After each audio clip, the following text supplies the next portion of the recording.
पैसे, हम उसे कमाते हैं, उसे खर्च करते हैं, उसकी चिंता करते हैं। हम अपने बिल्स चुकाते हैं, सेविंग्स करते हैं और कभी-कभी लग्जरीज पर भी खर्च करते हैं। लेकिन कितनी बार हम सच में पैसों के साथ अपने रिश्ते के बारे में सोचते हैं?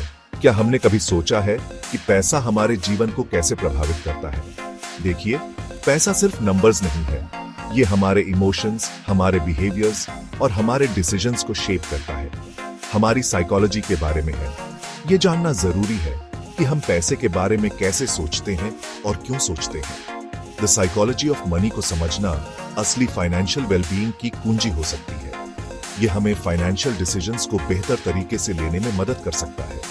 ये सिर्फ अमीर बनने के बारे में नहीं है, ये मन की शांति और सुरक्षा पाने के बारे में है। ये जानना कि हमारे पास जो है वो हमें सुरक्षित और संतुष्ट महसूस करवा सकता है। यहीं से द साइकोलॉजी ऑफ मनी शुरू होती है। मॉर्गन हाउसेल की लिखी यह किताब एक इन्वेस्टर के दिमाग में गहराई से जाती है।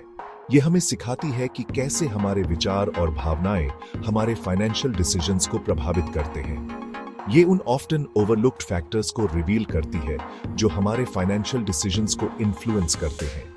ये सिर्फ पैसों को नहीं, बल्कि खुद को समझने की एक गाइड है। ये हमें अपने फाइनेंशियल हैबिट्स और बिहेवियर्स को समझने में मदद करती है। ये ऐसे हाउसेल की किताब की इनसाइट्स को एक्सप्लोर करेगा। हम साथ मिलकर ये समझने का सफर तय करेंगे कि कैसे हमारी माइंडसेट हमारे फाइनेंशियल आउटकम्स को शेप देती है। हम देखेंगे कि कैसे अपनी इमोशंस को मास्टर करना किसी भी फाइनेंशियल स्ट्रेटजी से ज्यादा इंपैक्टफुल हो सकता है। पैसे को बिल्कुल नए नजरिए से देखने के लिए तैयार हो जाइए। क्या आप अपने फाइनेंशियल फ्यूचर को बदलने के लिए तैयार हैं? चलिए शुरू करते हैं। पैसा हमें असल में क्या देता है? क्या ये बस एक बड़ा घर और एक फैंसी कार है? ये चीजें बस सिंबल्स हैं। पैसे का असली तोहफा कुछ ज्यादा वैल्यूएबल है, फ्रीडम और ऑप्शंस। जरा सोचिए, पैसे का मतलब है चॉइसेस कर पाना। आप चुन सकते हैं कि आप कहां रहना चाहते हैं, क्या खाना चाहते हैं और अपना टाइम कैसे स्पेंड करना चाहते हैं। आपके पास अपने पैशंस को परस्यू करने, दुनिया घूमने या बस एक कंफर्टेबल लाइफ एंजॉय करने की फ्रीडम है। यही असली वेल्थ है। ये आपके बैंक अकाउंट में जीरोस के बारे में नहीं है, बल्कि उन जीरोस द्वारा मिलने वाली फ्रीडम के बारे में है। पैसा आपको अपॉर्चुनिटीज को हाँ और उन चीजों को ना कहने का ऑप्शन देता है जो आप नहीं करना चाहते। याद रखिए, गोल पैसे का गुलाम बनना नहीं है। गोल है इतना पैसा कमाना कि आप अपनी लाइफ अपनी शर्तों पर जी सकें। यही असली खुशी और संतुष्टि देता है। ईमानदारी से कहें तो पैसा एक इमोशनल रोलर कोस्टर हो सकता है। यह हमें कभी ऊंचाइयों पर ले जाता है तो कभी गहराइयों में धकेल देता है। एक दिन आप अप होते हैं, अगले दिन डाउन। ये उतार चढ़ाव हमें अस्थिर कर सकता है।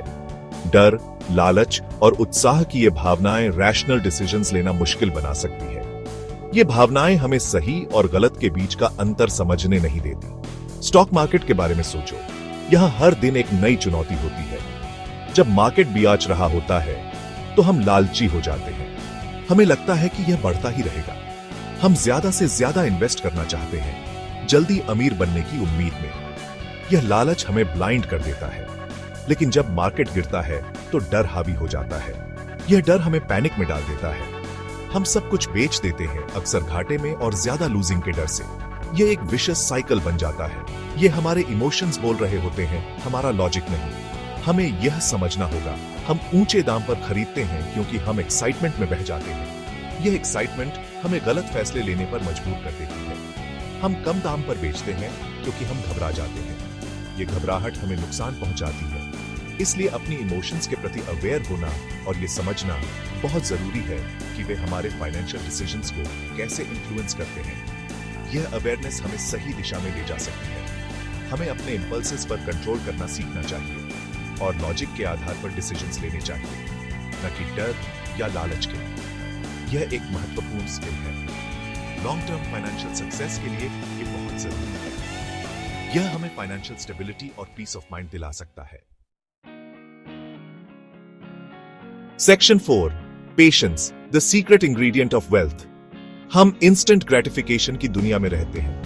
हम सब कुछ अभी चाहते हैं और वो भी जल्दी। लेकिन जब वेल्थ बिल्डिंग की बात आती है तो पेशेंस की है। एक पेड़ के बारे में सोचिए।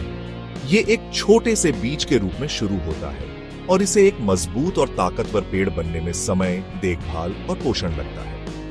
यही बात हमारे इन्वेस्टमेंट्स पर भी लागू होती है। कंपाउंडिंग की ताकत जादू की तरह है।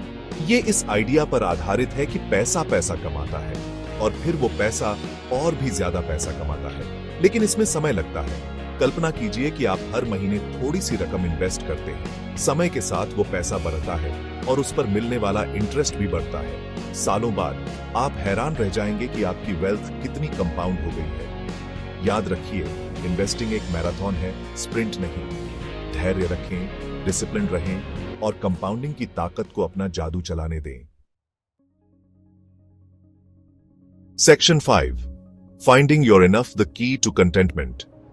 ऐसी दुनिया में जहां डिजायर्स की कोई सीमा नहीं है, रैट रेस में फंसना आसान है।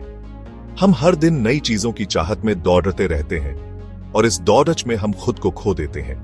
हम हमेशा ज्यादा, बड़ा, बेहतर चाहते हैं। ये साइकिल कभी खत्म नहीं होती और हम हमेशा कुछ न कुछ पाने की कोशिश में लगे रहते हैं। लेकिन सच्चाई ये है कि असली खुशी हमारे पास जो है उसके साथ संतुष्ट रहने से मिलती है। जब हम अपने पास की चीजों की कद्र करते हैं तो हम सच्चे सुख का अनुभव करते हैं। हमें यह डिफाइन करने की जरूरत है कि हमारे लिए इनफ का क्या मतलब है। हमारे गोल्स क्या हैं? क्या हम उन चीजों के पीछे भाग रहे हैं जो सच में हमारे लिए मायने रखती है? हम असल में क्या वैल्यू करते हैं? क्या हम अपने परिवार, दोस्तों और अपने शौक को महत्व देते हैं?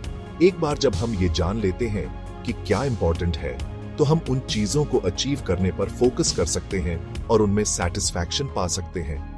ये सैटिस्फैक्शन हमें एक गहरी खामोशी देता है। समस्या ये है कि हम अक्सर खुद की तुलना दूसरों से करते हैं। सोशल मीडिया और सोसाइटी के स्टैंडर्ड्स हमें भ्रमित कर देते हैं। हम किसी को एक बड़ा घर या एक ज्यादा फैंसी कार के साथ देखते हैं और हम खुद को कमतर महसूस करते हैं। ये तुलना हमें कभी संतुष्ट नहीं होने देती।